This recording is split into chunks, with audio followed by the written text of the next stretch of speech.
Hello my dear students, welcome again to my channel. कैसे हैं आप लोग? I hope all of you are good.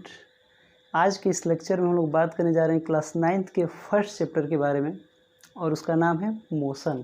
ठीक है, बहुत सारे बच्चों का रिक्वेस्ट था कि सर 9th का भी क्लास स्टार्ट कीजिए, तो फाइनली इंतज़ार ख़त्म और आज से हम लोग बात करेंगे क्लास 9th के भी लेक्चर का। ठीक है ना, और धीरे धीरे करके हम लोग 9th के सभी सिलेबस को हम लोग कवर करेंगे। ठीक है ना, तो आज आप लोगों का पहला वीडियो आ रहा है क्लास 9th का। ठीक है ना, तो इस वीडियो में हम लोग बात करेंगे फिजिक्स के बारे में भी बात करेंगे और फिजिक्स के फर्स्ट चैप्टर के बारे में भी बात करेंगे, क्योंकि इसके पहले आप लोगों ने क्लास 8 तक साइंस के नाम से इस सब्जेक्ट को पढ़ा था, जिसमें फिजिक्स भी आता था, केमिस्ट्री भी आता था, बायोलॉजी भी आता था।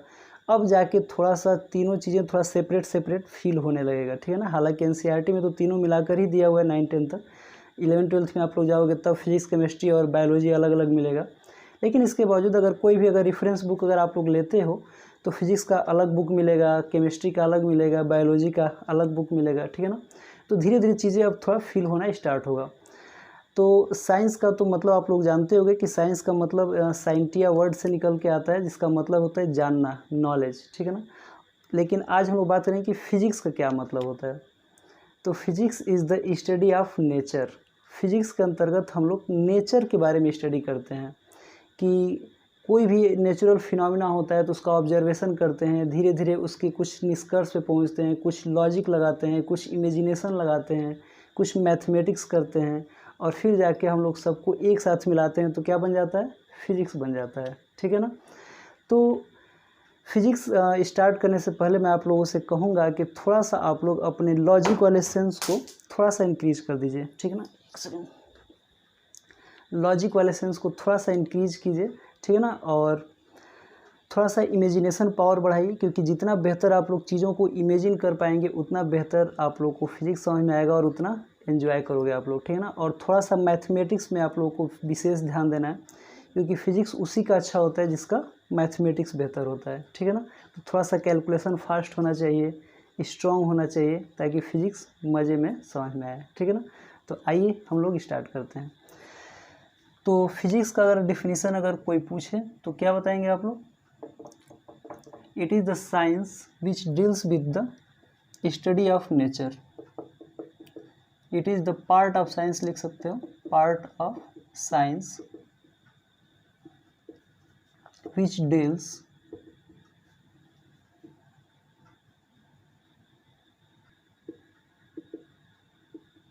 Study of nature. ठीक है ना, तो फिजिक्स में सबसे पहले हम लोग बात करेंगे जहाँ से फिजिक्स का स्टार्ट होता है, वो है हमारा फिजिकल क्वांटिटी।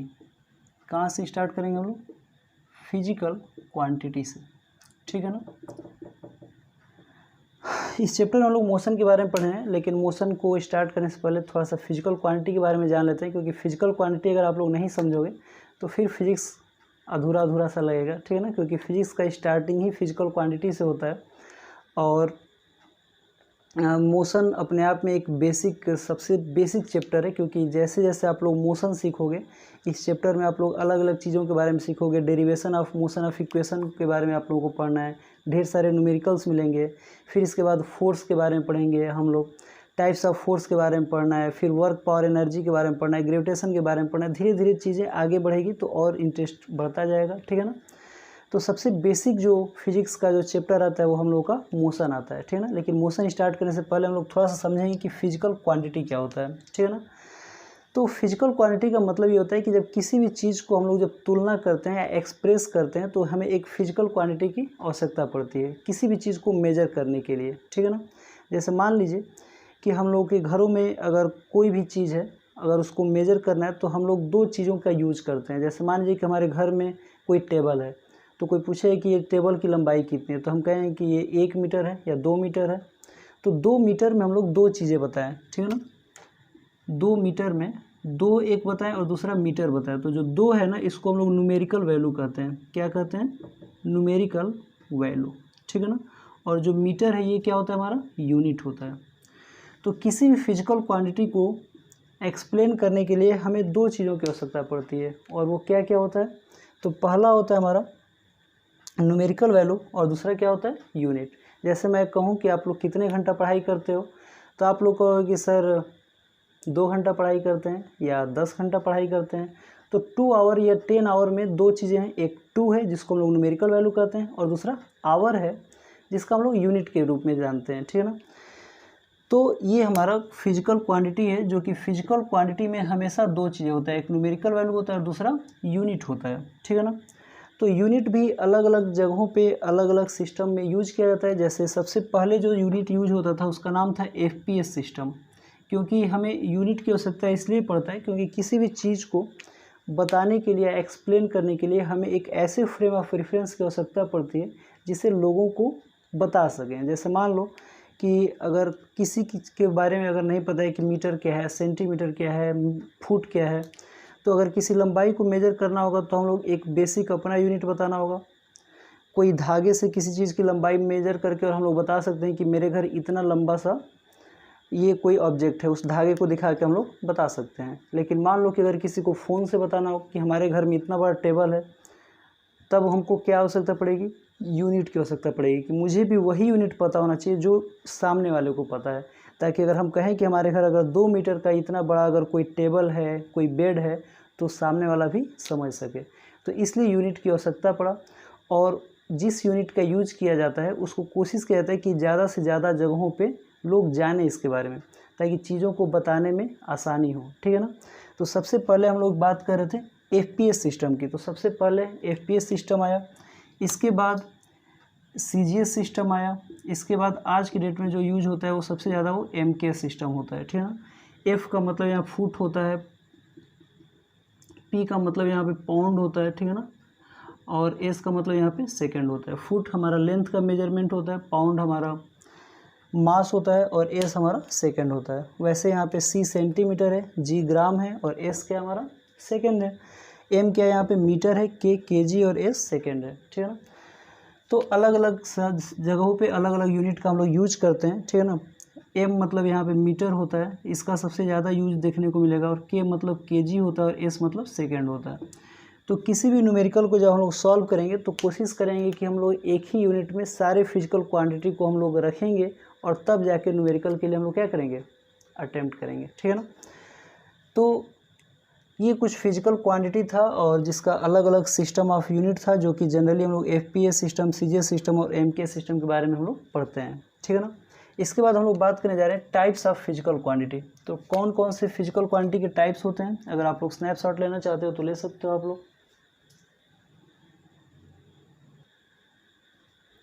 ओके, तो अब हम लोग पढ़ेंगे टाइप्स ऑफ फिजिकल क्वांटिटी के बारे में। तो जनरली दो तरह के हम लोग फिजिकल क्वांटिटी के बारे में जानते हैं, ठीक है ना, जिसका पहला नाम है स्केलर फिजिकल क्वांटिटी और जो दूसरा है वो है वेक्टर क्वांटिटी, ठीक है ना। स्केलर क्वांटिटी और वेक्टर क्वांटिटी, ठीक है। तो स्केलर और वेक्टर क्या होता है, आई होप आप लोगों को ये चीज़ पता भी होगा, क्योंकि छोटे क्लासों में भी इसके बारे में बताया जाता है, और नहीं पता है तो अभी पता चल जाएगा। तो स्केलर क्वांटिटी का मतलब ये होता है कि बहुत सारे ऐसे फिजिकल क्वांटिटी होते हैं जिनको बताने के लिए सिर्फ न्यूमेरिकल वैल्यू बता देने से काम चल जाता है, और कई सारे ऐसे फिजिकल क्वांटिटी होते हैं जिनको बताने के लिए सिर्फ न्यूमेरिकल वैल्यू काफ़ी नहीं होता है। उनको एक्सप्लेन करने के लिए हमें न्यूमेरिकल वैल्यू के साथ साथ डायरेक्शन की भी आवश्यकता पड़ती है, ठीक है। तो जिनको बताने के लिए सिर्फ न्यूमेरिकल वैल्यू से काम चल जाता है उसको हम लोग स्केलर क्वांटिटी कहते हैं, और जिनको बताने के लिए हमें डायरेक्शन की भी ज़रूरत पड़ती है, मतलब न्यूमेरिकल वैल्यू भी चाहिए और डायरेक्शन भी चाहिए, तो ऐसे फिजिकल क्वांटिटी को हम लोग कहते हैं वेक्टर क्वांटिटी, ठीक है ना। तो आइए थोड़ा इसके बारे में समझते हैं। तो इसका डेफिनेशन लिख लेते हैं, दोज क्वांटिटी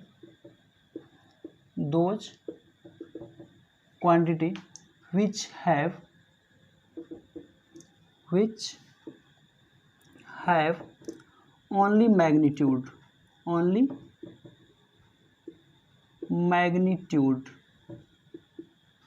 मैग्नीट्यूड का मतलब क्या होता है, न्यूमेरिकल वैल्यू। मैग्नीट्यूड का मतलब होता है न्यूमेरिकल वैल्यू, ठीक है ना। तो ऐसे फिजिकल क्वांटिटी जिनके पास सिर्फ मैग्नीट्यूड होता है, यानी कि न्यूमेरिकल वैल्यू होता है, उसे हम लोग क्या कहते हैं, scalar quantity. Those physical quantity which have only magnitude that is numerical value is known as scalar quantity, ठीक है ना। अच्छा, और वेक्टर क्वांटिटी क्या होता है? दोज क्वांटिटी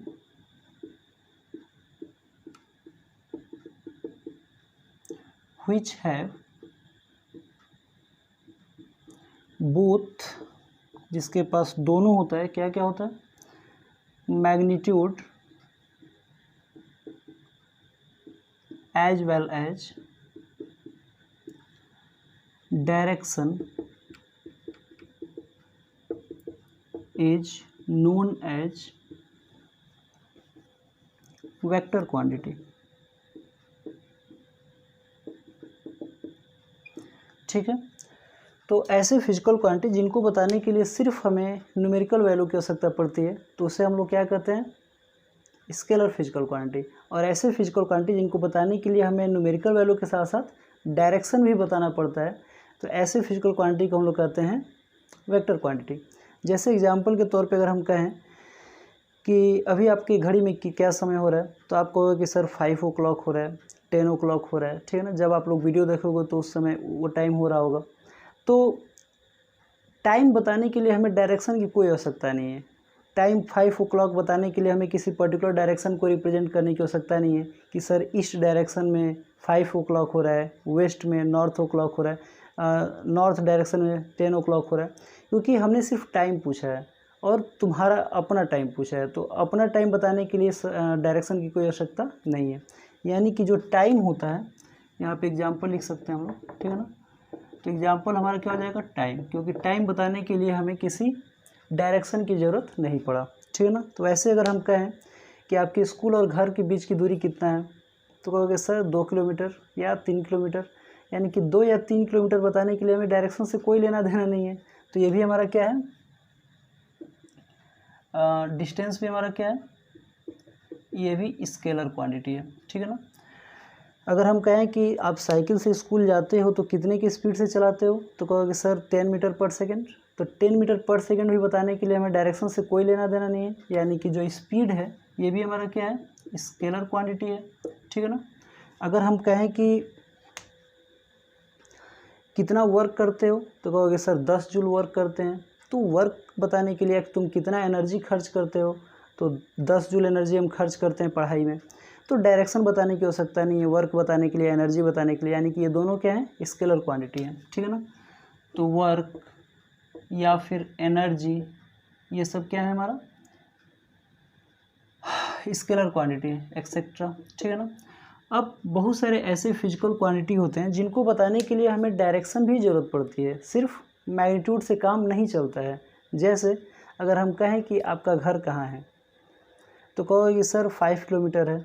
तो क्या बात कंप्लीट हो गई? नहीं, क्योंकि हमने पूछा कि घर कहाँ है, और कहाँ बताने के लिए, कहाँ का जवाब देने के लिए आप लोगों को डायरेक्शन भी बताना होगा।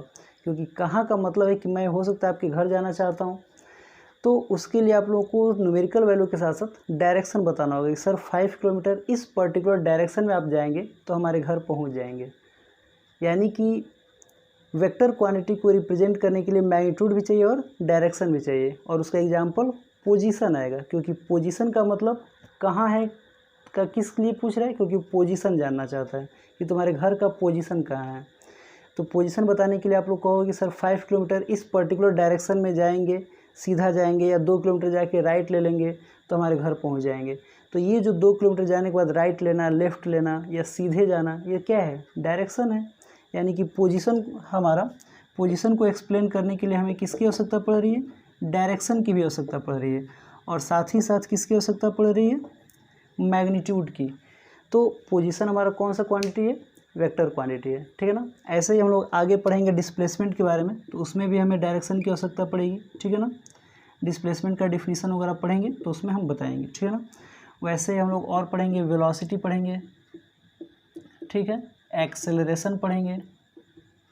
तो इन सभी चीज़ों के बारे में जानने के लिए हमें किसकी आवश्यकता पड़ती है? मैग्नीट्यूड के साथ साथ डायरेक्शन की भी आवश्यकता पड़ती है। यानी कि ये सभी चीज़ें क्या हैं? वेक्टर क्वांटिटी हैं, ठीक है ना। तो आप इसको नोट कर लीजिए ताकि मैं नेक्स्ट टॉपिक स्टार्ट करूं।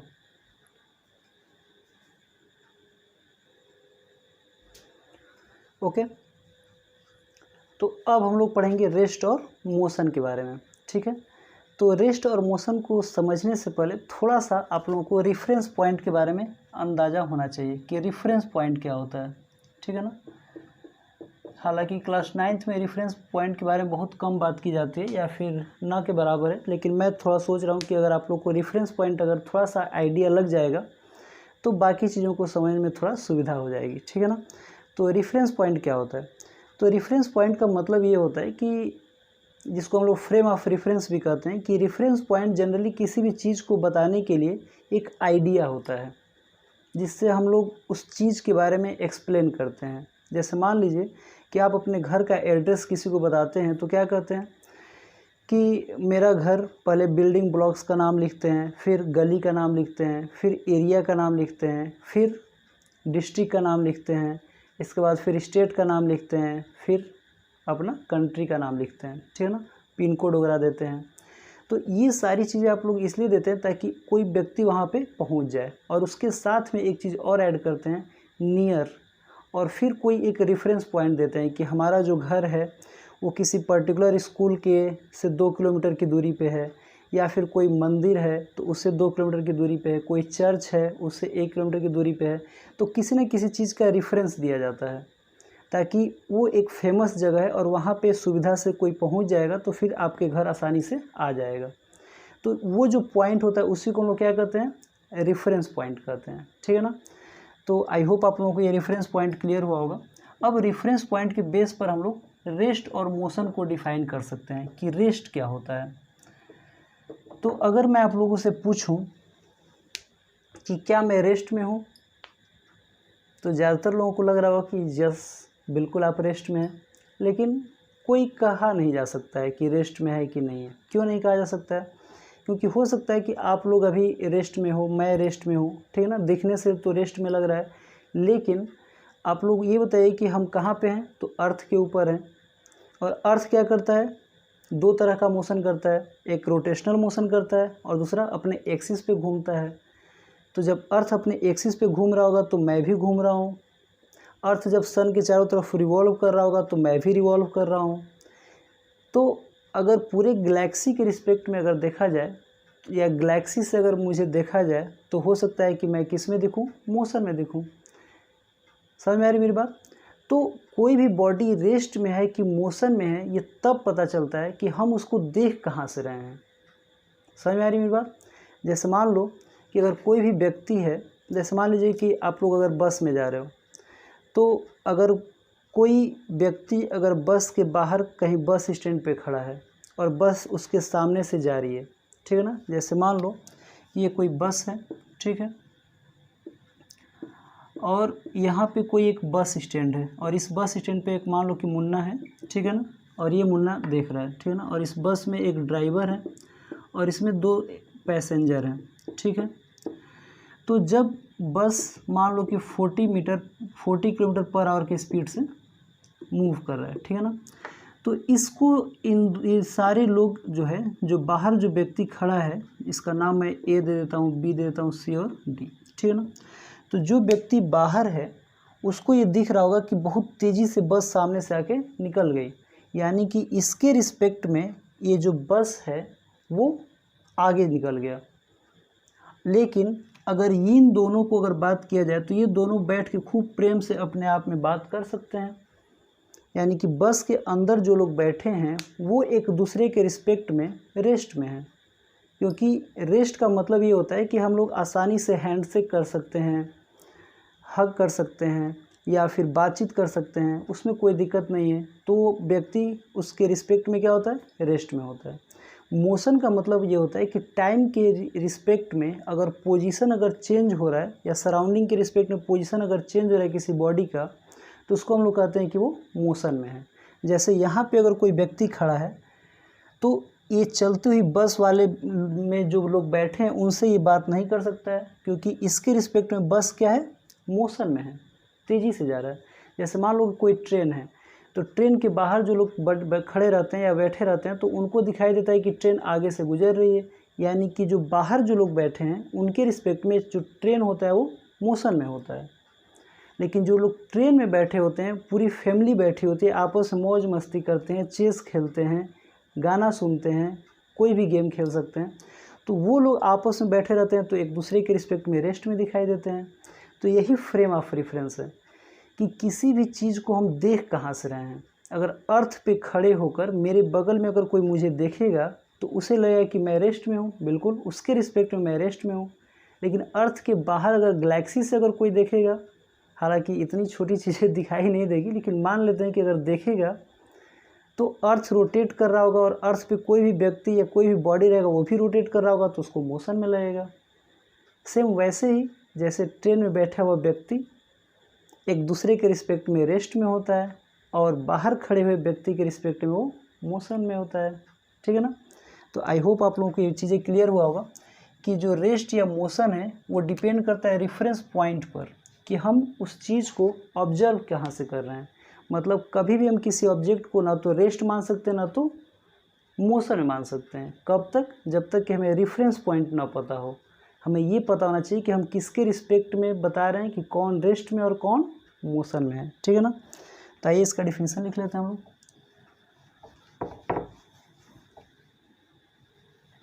तो रेस्ट का मतलब ये होता है कि when position of an object does not change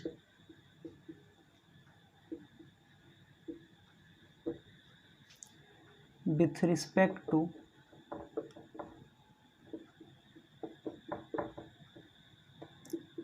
time is known as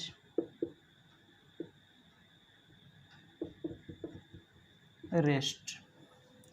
और मोशन क्या होता है? तो मोशन जो है टाइम के साथ उसका पोजीशन बदलता रहता है। ठीक है। When position of an object changes with respect to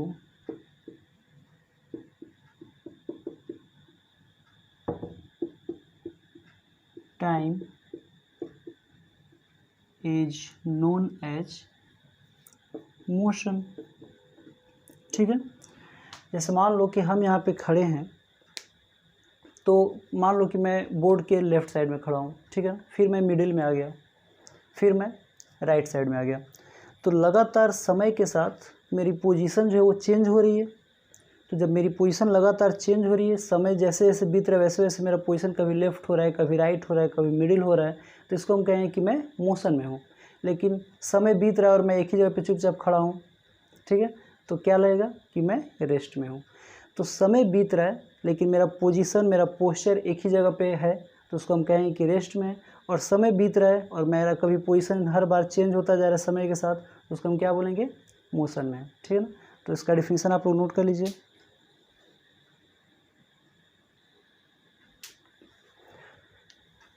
तो अब हम लोग पढ़ेंगे डिस्टेंस और डिस्प्लेसमेंट के बारे में। ठीक है। तो क्या होता है डिस्टेंस?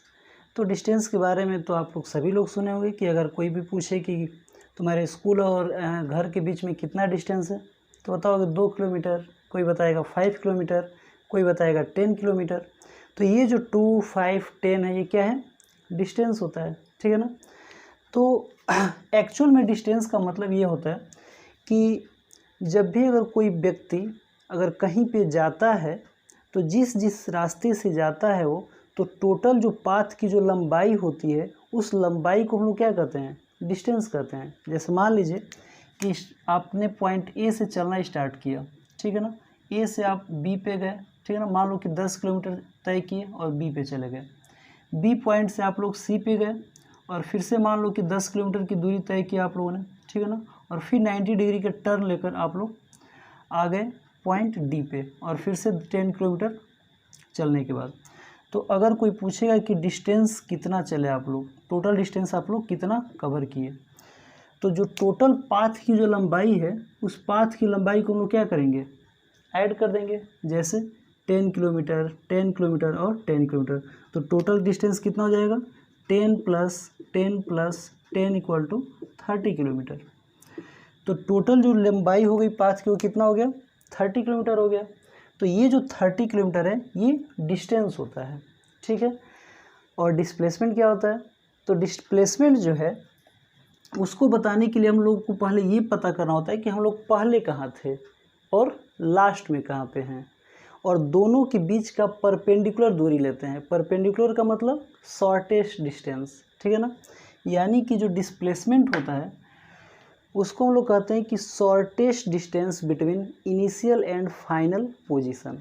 इनिशियल मतलब कि स्टार्टिंग पॉइंट पे हम लोग कहाँ पे थे, और फाइनल मतलब फाइनली हम लोग कहाँ पहुँच गए, उसके बीच का ये जो डिस्टेंस होता है ना, ये शॉर्टेस्ट डिस्टेंस, इसको हम लोग डिस्प्लेसमेंट कहते हैं। तो इस केस में ये जो डिस्टेंस होगा कितने के इक्वल होगा, 10 के इक्वल होगा, क्योंकि ये दोनों पैरेलल लाइन है, ठीक है ना। तो ये 10 हो जाएगा। तो डिस्प्लेसमेंट अगर कोई पूछेगा इस केस में तो कितना हो जाएगा, डिस्प्लेसमेंट 10 किलोमीटर हो जाएगा। क्यों, क्योंकि shortest distance between initial and final position, पहले और आखिरी पॉइंट के बीच का जो भी डिस्टेंस होता है उसको हम लोग क्या कहते हैं, डिस्प्लेसमेंट कहते हैं, ठीक है ना। तो आई होप आप लोग की ये चीज़ें समझ में आई होगी कि जो टोटल पाथ की जो लंबाई होती है उसको हम लोग डिस्टेंस कहते हैं, और शॉर्टेस्ट डिस्टेंस बिटवीन इनिशियल और फाइनल पोजीशन के बीच का जो दूरी है उसको हम लोग क्या कहते हैं, डिस्प्लेसमेंट कहते हैं। तो इसका डिफिनीशन लोग नोट कर लें, ठीक है। तो अगर कोई पूछे कि व्हाट इज डिस्टेंस, तो डिस्टेंस जो होता है total length of the path, length of the path, path की जो टोटल लंबाई होती है उसी को हम लोग क्या कहते हैं, डिस्टेंस कहते हैं। Total length of the path is known as distance, ठीक है ना। और डिस्प्लेसमेंट क्या होता है,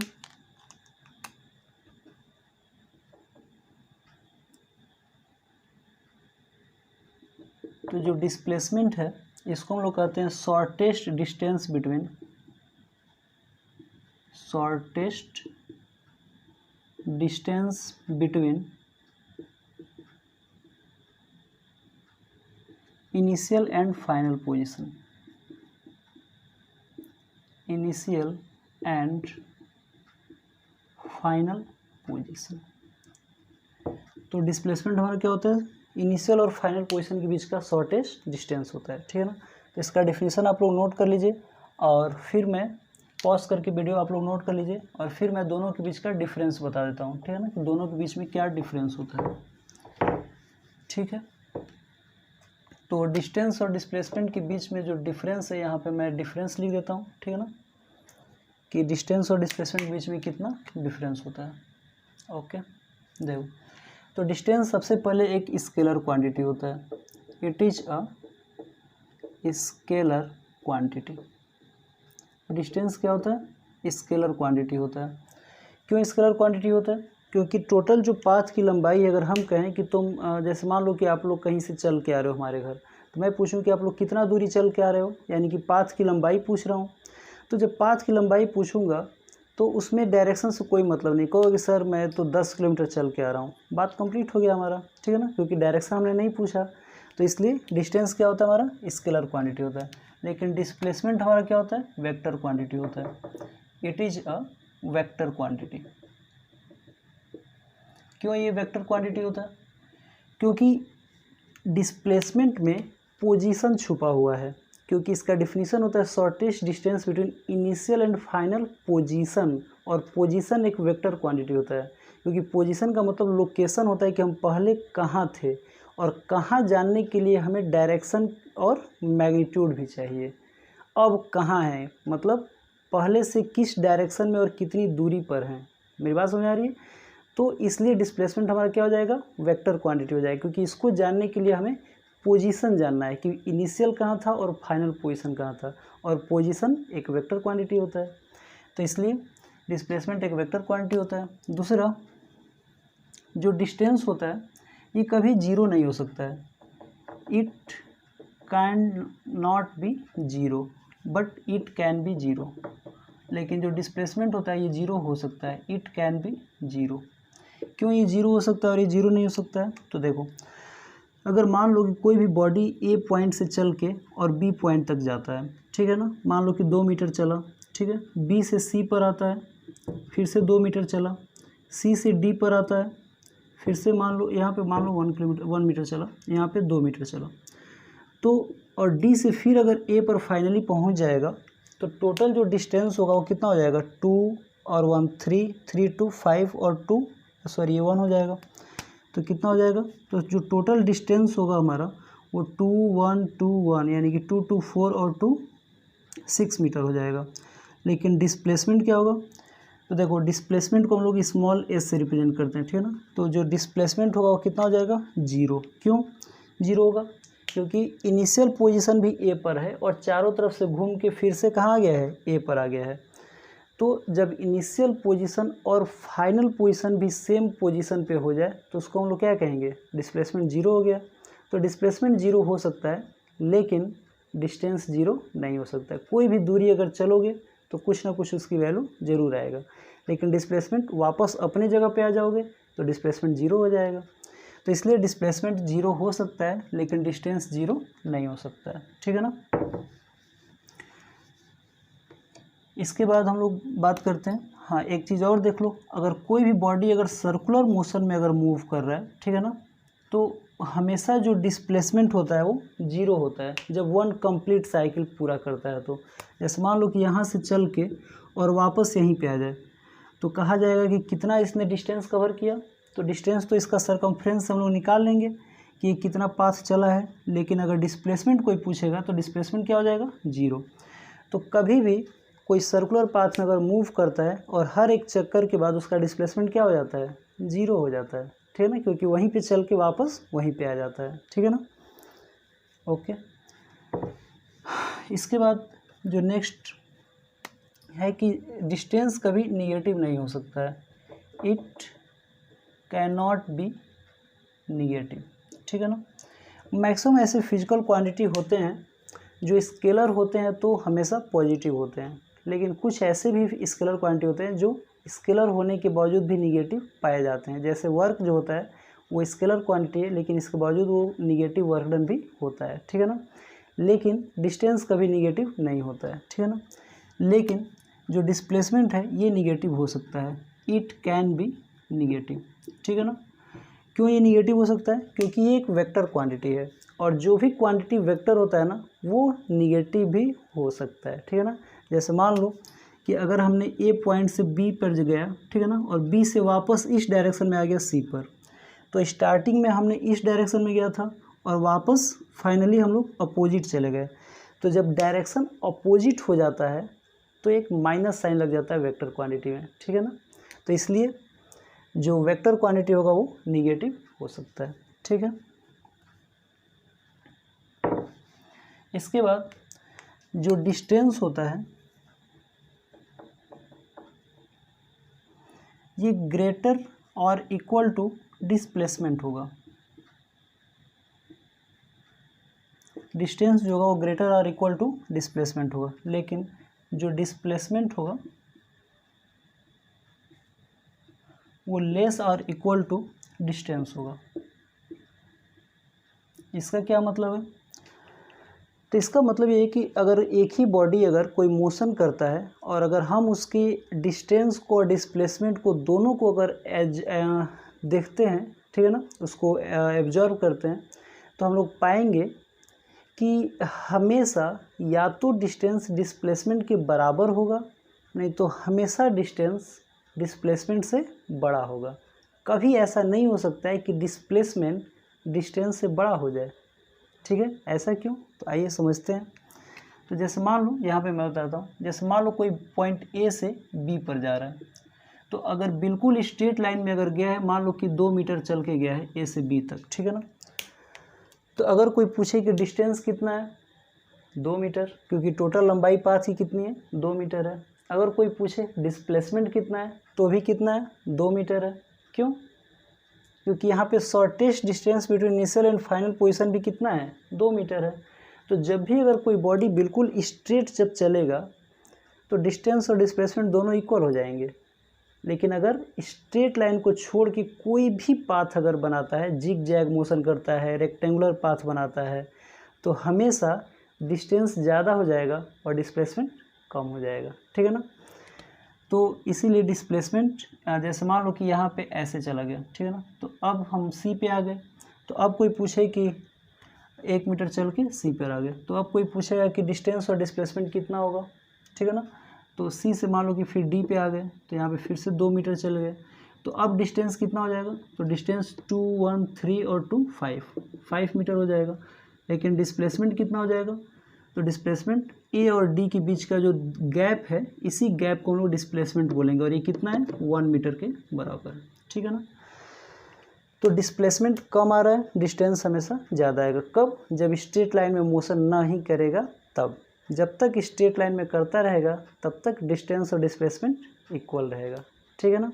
तो ये इसका डिफरेंसेस था, तो आप लोग इसको नोट कर लीजिए। फिर कुछ न्यूमेरिकल की बात करते हैं। तो आइए क्वेश्चन करते हैं हम लोग, ठीक है। तो a man travel 3 meter east and then 4 meter south, then find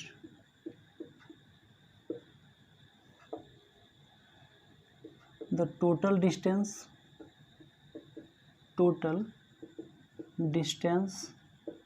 और दूसरा total displacement, ठीक है। तो वीडियो को पॉज करके आप लोग इस क्वेश्चन को सॉल्व कीजिए और कमेंट में रिप्लाई कीजिए कितना आप लोगों का आंसर आ रहा है, ठीक है। ओके, चलिए मैं कर देता हूँ। तो सबसे पहले आप लोगों को इस तरह के क्वेश्चन के लिए थोड़ा सा मैप के बारे में आप लोगों को पता होना चाहिए, ठीक है ना, कि मैप में क्या होता है। तो देखिए, अगर इस तरह से हम लोग अगर 4 पार्ट में अगर डिवाइड करें, ठीक है ना, तो जब सबसे टॉप मोस्ट होता है उसको हम लोग नॉर्थ समझते हैं और नीचे वाले को साउथ, और नॉर्थ के जो राइट हैंड में होता है उसको हम लोग ईस्ट मानते हैं, और इसके अपोजिट क्या हो जाएगा, वेस्ट हो जाएगा, ठीक है ना। तो इस हिसाब से कह रहा है कि a man travel 3 meter east, जो मैन है वो 3 मीटर ईस्ट जा रहा है। तो अगर मान लो कि ये हमारा पॉइंट है, इससे 3 मीटर जो है ईस्ट के तरफ गया, कोई व्यक्ति ए पर है और ये 3 मीटर ईस्ट के डायरेक्शन में गया। फिर कह रहा है एंड देन 4 मीटर साउथ, और तब जो है साउथ के डायरेक्शन में 4 मीटर। तो साउथ का है, नीचे है, तो यानी कि यहाँ से वो नीचे की तरफ जाएगा, ठीक है ना। और कितना जाएगा, 4 मीटर।